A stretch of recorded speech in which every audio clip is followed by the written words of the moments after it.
Hello everyone, welcome to Mithila nursing classes. आज के हम इस वीडियो में नेक्स्ट पार्ट में डिस्कस करेंगे पार्ट्स ऑफ ब्रेन, जिसके बारे में हम फोर ब्रेन के बारे में आप डिस्कस कर रहे हैं इसके अंदर के पार्ट का। तो फोर ब्रेन के अंदर जो पार्ट अब हम डिस्कस कर लेते हैं डिटेल में सेरेब्रम को। The cerebrum is a principal layer as most interior part of the brain amplified two third weight of the brain. Location की बात करें, located in the front area of the skull as tip of the brain stem lies on the anterior as middle cranial fossa. तो हमने इसका figure देख ही लिया था कि फोर ब्रेन कहाँ पे मौजूद है, सेरेब्रम कहाँ पे मौजूद है, ये इसका जो है ये फ्रंट में मौजूद है और टिप ऑफ द ब्रेन इसके ब्रेन स्टेम के जस्ट ऊपर जो है ये लाई करता है। तो आज हम इसी के बारे में डिस्कस करते हैं। अब इसका जो है ये आपका दो हेमिस्फीयर में बटा हुआ है, ठीक है। ये जो है आपका दो हेमिस्फीयर में बटा है, जिसको हम राइट हेमिस्फीयर और लेफ्ट हेमिस्फीयर कहते हैं। जैसे कि ये फोर ब्रेन है तो ये 20 से बटा हुआ है, ये 20 से बटा हुआ है। ऐसे करके फिगर बनता है। फिगर मैं आपको दिखा देता हूं। फिगर कुछ इस तरह से बनता है, जैसे ये फोर ब्रेन हो गया तो ये इस दोनों बीच में बटा हुआ है लेफ्ट एंड राइट के तहत। उसके बाद आपका जो है कॉर्पस कोलोसम से ये कनेक्ट होता है। तो ये जो है सेरेब्रम जो है किससे कनेक्ट होता है, कॉर्पस कोलोसम से कनेक्ट होता है। ये कंट्रोल करता है voluntary movement, learning, intelligence, reasoning और मेमोरी को। तो सेरेब्रम आपसे कोई पूछे तो आप बता सकते हैं ये जो है आपका वॉलेंटरी मूवमेंट कंट्रोल करता है। और उसके बाद इसके पार्ट्स कौन कौन से हैं, इसके पार्ट्स है cerebral hemisphere. The cerebral consist two hemisphere, left and right, जो मैंने आपको बता दिया है। By a bundle of nerve fibre called corpus callosum. Corpus callosum क्या है, एक बंडल ऑफ नर्व्स है। सेरेब्रम के सरफेस पर फोल्ड और ग्रूव्स होते हैं, जिसे गाइडी या फिर रिजेस और सक्ली, इसको हम ग्रूव्स बोलते हैं। यह स्ट्रक्चर ब्रेन का सरफेस एरिया बढ़ाता है, जिससे ज्यादा न्यूरॉन्स फिट होता है। तो मैंने आपको स्ट्रक्चर के बारे में बता दिया, रिजेस होते हैं और ग्रूव्स होते हैं। फिर इसका दूसरा स्ट्रक्चर है आपको cerebral cortex. The outermost layer of the cerebrum is called cerebral cortex. It highly folded to increase surface area and it is responsible for conscious thought perception, memory and language. It's divided into four lobes. ये जो है cerebral cortex, तो देखो आपका जो है cerebrum के ऊपर ही शॉर्ट नोट आ गया था। आपको इंट्रोडक्शन लिख देना पहले, लोकेशन कहाँ पे है, क्या फंक्शन वगैरह, ठीक है। उसके बाद आपको लिखना है ये डिवाइड है दो पार्ट में, सेरिब्रल हेमिस्फीयर और सेरिब्रल कॉर्टेक्स। सेरिब्रल हेमिस्फीयर दो लोब में बटा हुआ है, जिसको हमने बता दिया left and right lobe. Cerebral cortex की बात करें तो सेरिब्रल कॉर्टेक्स जो है ये आपका बहुत सारे लोब में बटा हुआ है, जैसे कि फ्रंटल लोब, पैराइटल लोब, आपका टेम्पोरल लोब, आपका ओसिपिटल लोब। तो ये क्या है, ये लोब है, इसके अंदर बहुत सारे लोब है सेरिब्रल कॉर्टेक्स के अंदर। तो सेरिब्रम दो भागों में बटा है, पहला है सेरिब्रल हेमिस्फीयर और दूसरा है सेरिब्रल कॉर्टेक्स। सेरिब्रल कॉर्टेक्स के अंदर जो है बहुत सारे लोब है, जो कि क्या काम करता है, अलग अलग लोब का अलग अलग काम है। जैसे फ्रंटल लोब हो गया, फ्रंटल लोब का क्या काम है, रीजनिंग करना, प्रॉब्लम सॉल्विंग करना, इमोशन, स्पीच में काम है। Frontal lobe is a brain emotional control region, personalities and functioning our decision. तो देखो देखो ये बहुत सारे क्वेश्चन आते हैं इससे, फ्रंटल लोब पैराइटल लोब से क्या है, जरा मैं इस पर गौर देना चाहूंगा। फ्रंटल लोब आपको आए तो आपको एक ही चीज याद रखना है, ये हमारा जो थिंकिंग करने का, जो हमारा इमोशनल है, प्रॉब्लम सॉल्विंग है, स्पीच है, डिसीजन मेकिंग है, ये चीज आपको रखना है फ्रंटल लोब में। पैराइटल लोब की बात है, देखो मैं ध्यान से बोल रहा हूँ।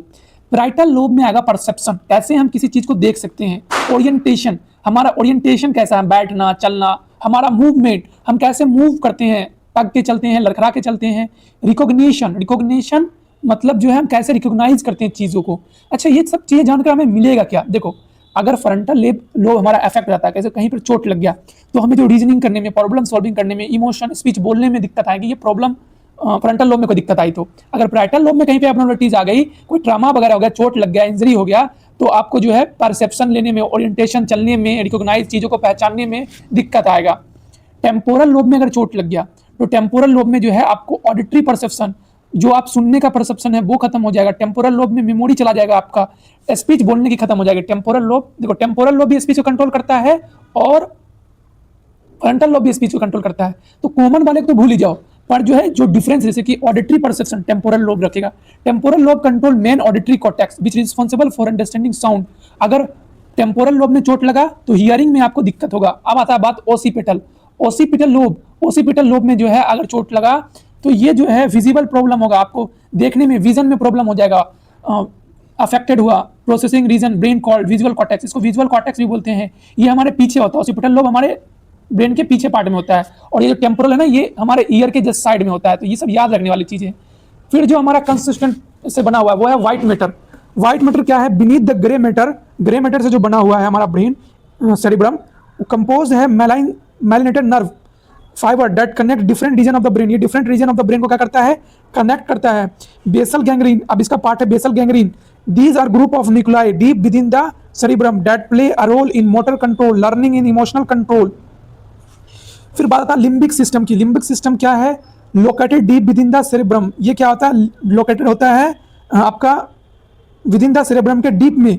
It include structure like hippocampus, amygdala and gyrus which are involved in emotion, memory and regulation of autonomic system।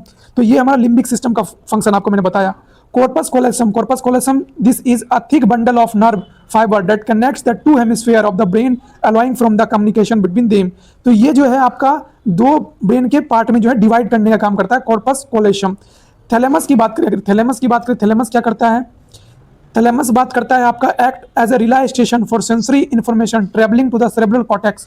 ये जो है आपका नर्व का स्टेशन है, कोई भी मैसेजिंग आया तो ये क्या करता है, ब्रेन तक पहुंचाने का काम करता है। Hypothalamus control various bodily function including temperature, the release of hormones from the pituitary glands.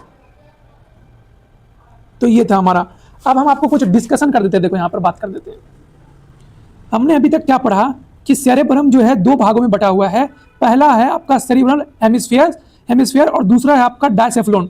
डायसेफ्लोन के अंदर आपका तीन चीज आता है, थैलेमस, हाइपोथैलेमस और पिट्यूटरी ग्लैंड। ठीक है, आपका पिट्यूटरी ग्लैंड आएगा, पिट्यूटरी ग्लैंड। तो ये आपको दो चीज लिखनी है आपको, किसमें, आपको जो है सेरिब्रम के अंदर। फिर आता है मिड ब्रेन। मिड ब्रेन का पार्ट जो है वो एकदम छोटा सा पार्ट होता है और ये इसके अंदर आता है सेरेब्रल पेंटिक्यूल्स, जो कि फोर ब्रेन में सिग्नल कैरी करता है। ये सब हमारा क्या है, फोर ब्रेन का छोटा सा ही काम है, छोटा सा ही पार्ट है फोर ब्रेन। फिर आता है हिंड ब्रेन। हिंड ब्रेन के अंदर आता है पोन्स। क्या आता है, पोन्स आता है। पोन्स क्या होता है, पोन्स होता है located mid brain and medulla. ये ब्रेन के अलग अलग पार्ट को बीच में कम्युनिकेट करता है, जो कि हम यहाँ से देख लेते हैं, फिगर से समझेंगे अच्छे से। ये हमारा पोन्स, ये किसके अंदर में आता है, ये आपका आता है हिंड ब्रेन के अंदर में, हिंड ब्रेन के अंदर में आता है। और उसके बाद जो है ये आपका सेरिब्रम है, ये सॉरी। फिर हम बात कर लेते हैं, हिंड ब्रेन के अंदर आता है आपका मेडुला ऑब्लिगेंडा।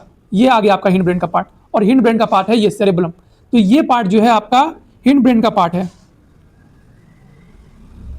ठीक है, तो अब हिंड ब्रेन में क्या है, अब इसको हम पढ़ लेते हैं। मेडुला ऑब्लिगेंडा क्या होता है, ये ब्रेन का लोएस्ट पार्ट है, ये पार्ट की बात हम करेंगे। इस पार्ट में सही से दिखा देता हूं आपको, इस पार्ट में ये लोएस्ट पार्ट जो कि स्पाइनल कॉर्ड से कनेक्ट करता है, ये कंट्रोल करता है इनवॉल्यूमेंट्री एक्शन, जैसे हार्ट रेट को, ब्रीदिंग को, डाइजेशन को, स्नीजिंग को, कफ को, स्वेलिंग को। तो ये मेडुला ऑब्लिगेंटा का काम है। फिर बात हम कर लेते हैं सेरेब्रम का। सेरेब्रम का क्या काम है, located behind the pons and medulla. ये कंट्रोल करता है बॉडी बैलेंस को, मसल कोऑर्डिनेशन को और पोस्चर को। जब हम चलते हैं, लिखते हैं या कोई फाइन मूवमेंट करते हैं, सेरेब्रम स्मूथली मूवमेंट कोऑर्डिनेट करता है। तो ये हमारा वर्क था।